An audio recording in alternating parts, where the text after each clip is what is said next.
Hi, this is Vishy and I'm from the School of Continuous Improvement.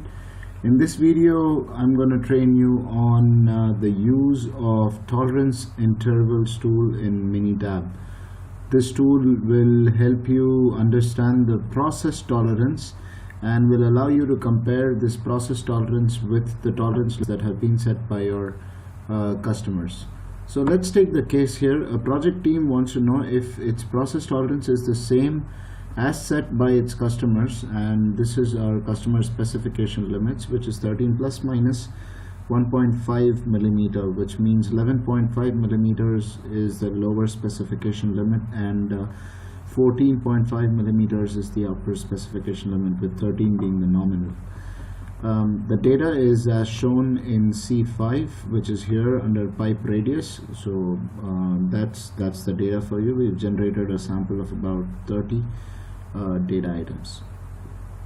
Okay, so this is the way how we're going to do the tolerance intervals. We will click on Stat, click Quality Tools, and click Tolerance Intervals.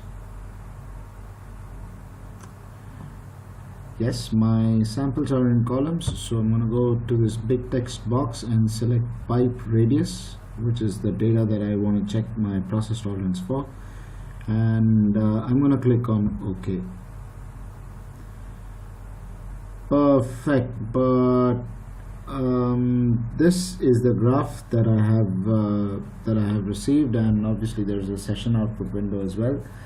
The first decision that I have to make is whether my data is normally distributed or whether it comes from a non-normal distribution, which is also called as a non-parametric distribution.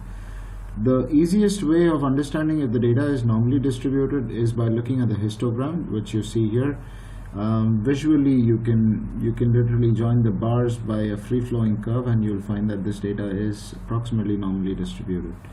You could also look at the normal probability plot here, and you find that most of these red dots, which are my data points, that these are falling very close to the blue line, and thus there are some moderate departures to normality, but nothing too much to be concerned about. Finally, you're looking at the p-value, and that p-value is 0.906, which is much greater than 0.05.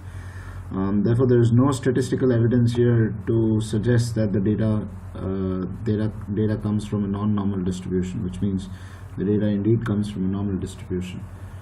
So once we are satisfied with this, we will then take the lower specification limit, which is 11.44, and the upper specification limit, which is 14.23. Okay, now this is the 95% tolerance interval, which means you can be more or less confident that 95% of my population will fall within this range, that is 11.44 to 14.23.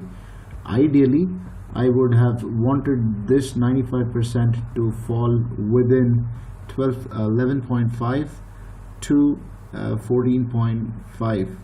So while it is still in range in the upper specification limit, in the lower specification limit it's somewhere going down. Therefore, we can safely assume that this process is probably producing some amount of waste, which results in these tolerance intervals for the process to be different from the tolerance intervals that are set by the customer. So that's the way how you use the tolerance intervals tool, which is in Minitab, and I hope you get to use this tool with your data.